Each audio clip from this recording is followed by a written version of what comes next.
કેરીના રસિયાઓ જેની આતુરતાથી રાહ જોતા હોય છે તે ગીરની પ્રખ્યાત કેસર કેરીની સિઝન આ વર્ષે મોડી શરૂ થાય તેવી શક્યતા છે।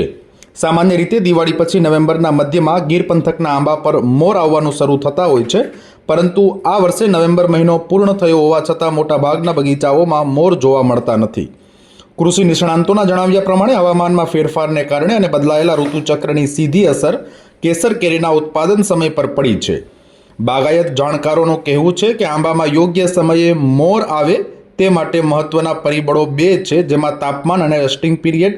ફ્લાવરિંગ માટે દિવસનું તાપમાન 25 ડિગ્રી અને રાત્રિનું તાપમાન 15 ડિગ્રી આસપાસ હોવું જોઈએ, જે હાલમાં જોવા મળતું નથી। બીજું, સામાન્ય રીતે ઓગસ્ટમાં વરસાદ વિદાય લે પછી અઢી મહિને ઝાડને આરામ મળે છે, પરંતુ આ વર્ષે ઓક્ટોબર નવેમ્બરમાં પણ વરસાદ થતાં આ સાયકલ તૂટી છે, પરિણામે ફ્લાવરિંગ લેટ છે। એક તરફ ફ્લાવરિંગનો અભાવ છે, ત્યાં મેંદરડા તાલુકાના માલણકા ગામના ખેડૂતની વાડીમાં આંબાઓ પર નાની કેરીઓ લટકી રહી છે। એટલે હવામાનમાં ફેરફારને કારણે કેસર કેરીના ઉત્પાદન પર અસર પડે તો મેંગો સિઝન મોડી શરૂ થાય તેવી પ્રબળ શક્યતા છે।